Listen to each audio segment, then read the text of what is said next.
So I picked up a new old camera on eBay last week and I was talking to somebody about it. This is the camera that I picked up. It's a Canon 4 SB. It was manufactured in 1953. And it is basically a 35 millimeter camera that was a copy of the Leica M3, which is a German camera that a lot of people love. And if you put both of those cameras in someone's hands today, you can tell that they're both made out of heavy-duty metal. They are both really well made, really solid cameras. That one was a mint find. Like, it is almost unused. But the thing is that the Leica M3 on eBay goes for $1,200, $1,300, $1,400 without a lens most of the time. And that one, that Canon 4 SB, I got on eBay for $179 with the lens. Now, I happen to find a good deal. A lot of them are closer to like $229 kind of a thing. But that was a really good deal. And that was what they were sold as originally. They were sold as a cheaper alternative to the Leica M3 in 1953. But if you go back and you put in the original price of that camera in 1953 and do an inflation adjustment for it, that was a $3,000 camera. And so getting what was a $3,000 camera in 1953 for $200 in 2025 really is a good deal. And especially given that I can get that camera, I could get 6 of those cameras for the price of one Leica M3. And that's kind of how I tend to approach a lot of this camera and photography stuff, is looking for sweet spots like that where you get a really nice vintage kind of thing for a lot less than the ones that everybody's chasing after, the sort of cult ones, the ones that have this really, really stellar reputation. But as a result, everyone's chasing them. And so the price is driven up by the collectability of them, more so than them as photography devices. And that's sort of the thing about a lot of this, is that there's a lot of overlapping hobbies in a Venn diagram of, if you want to be a person who shoots film photographs and develops that film, and that's the hobby you want to pursue, but you aren't necessarily up for being a collector of status symbol cameras, this method works well. But there's also another thing, and related to it, which when I showed somebody this camera earlier this week, they asked me if this was the kind of camera that I recommend folks, if they were, if they shoot digital now and they were thinking about getting into film, if that's the kind of camera they should buy. And I said, only if you really want, if part of the appeal to you is very much that vintage handling and using a device from that far in the past. But if what you want to do is just shoot film and you want the slowing down, the limits, 36 exposures on a roll, you want to experiment with what it's like to live with a fixed ISO because you loaded a roll of 400 speed film and you shot the first half of the roll indoors and now you went outside and suddenly you can't stop down far enough in order for it to work because it's a bright sunny day.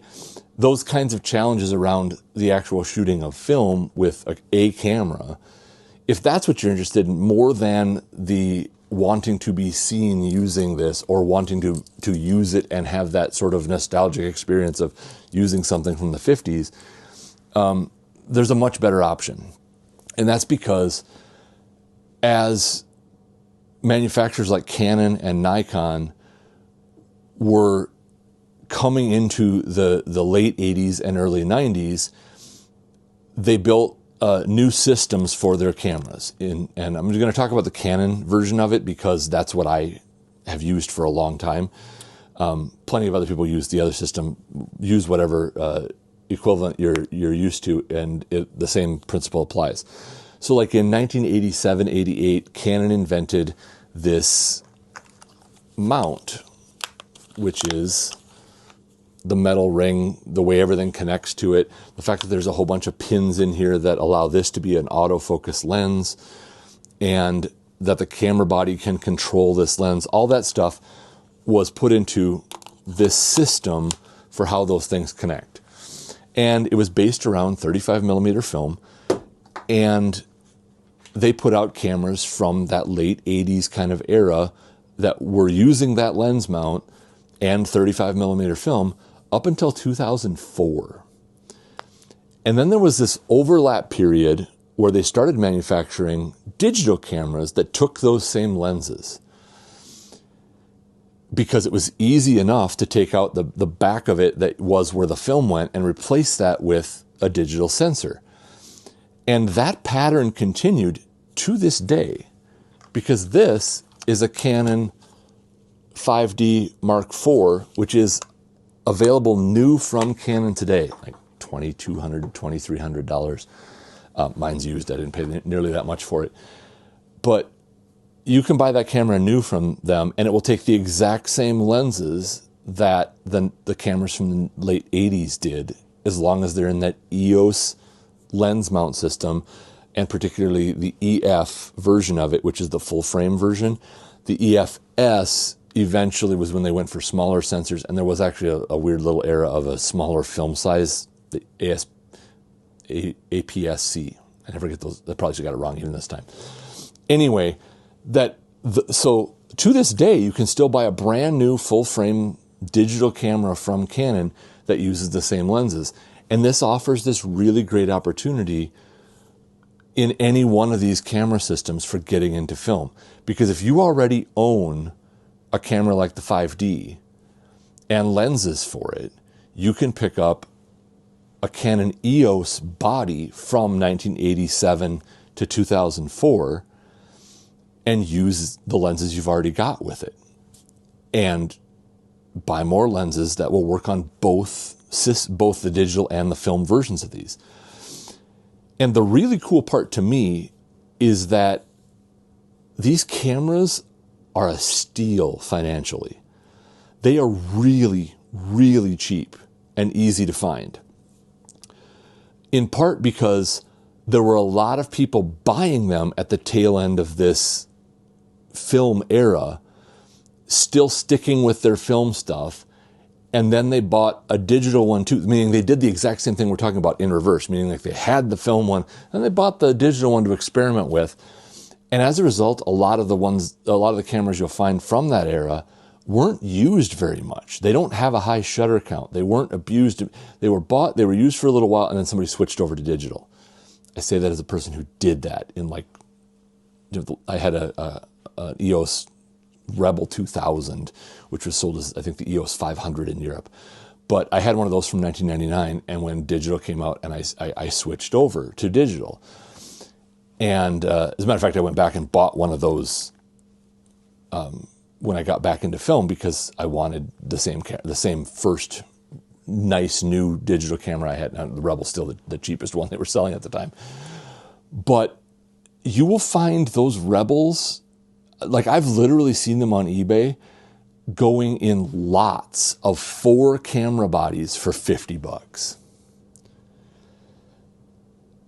Even the really nice, I think it's they call it the 7NE, which was like the last one they sold, the highest end one they sold in 1990. It was in 2004, sort of the pinnacle of Canon's film photography era.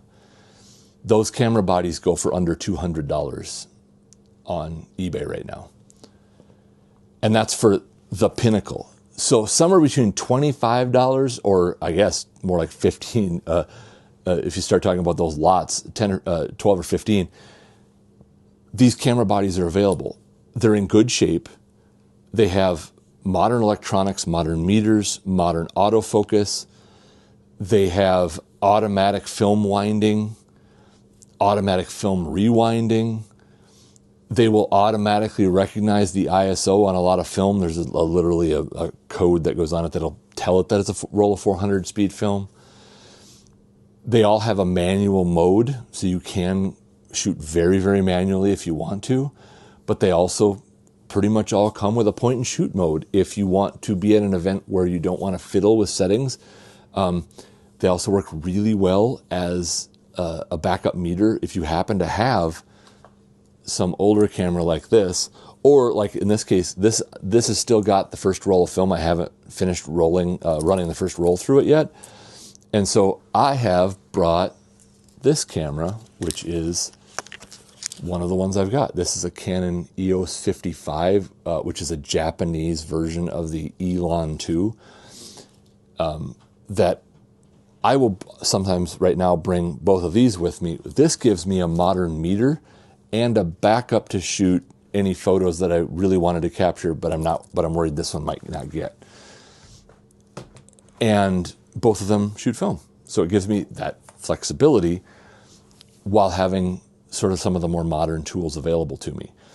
And it also means that I can bring both a digital and a film body in that same system, in the same bag, to switch between if I need to, or to preview what something might look like with digital and then shoot it with film, and confirm all the settings and all that kind of stuff before I waste film.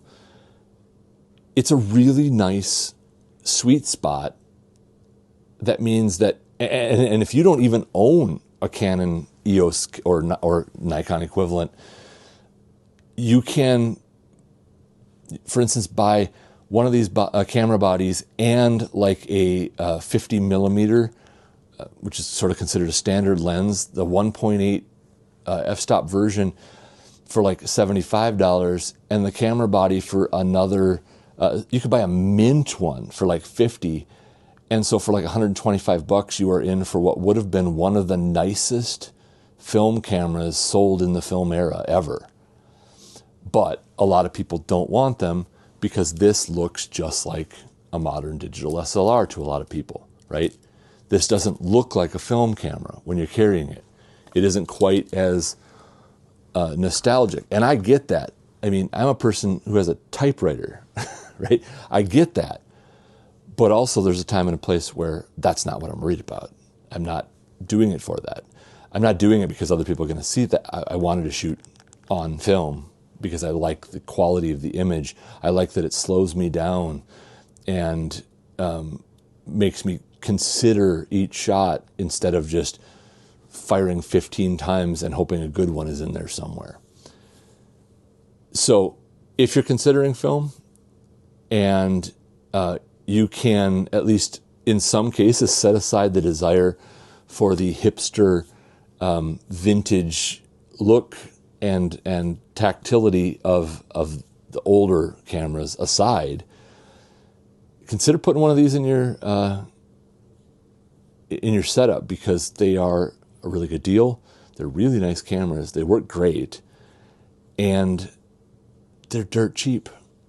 And to the point that I keep looking for really good deals on them, because as they break, I'm probably going to want to be able to replace them. And being able to buy four camera bodies for parts, and some of them will probably work for $50, that's a really good deal and worth jumping on if you're somebody who's into having a variety of camera gear. So anyway, something to think about and something to take a shot at, especially if you're thinking about dipping your toe into film and don't want to spend thousands of dollars on a prestige version of a film camera. Have a good one.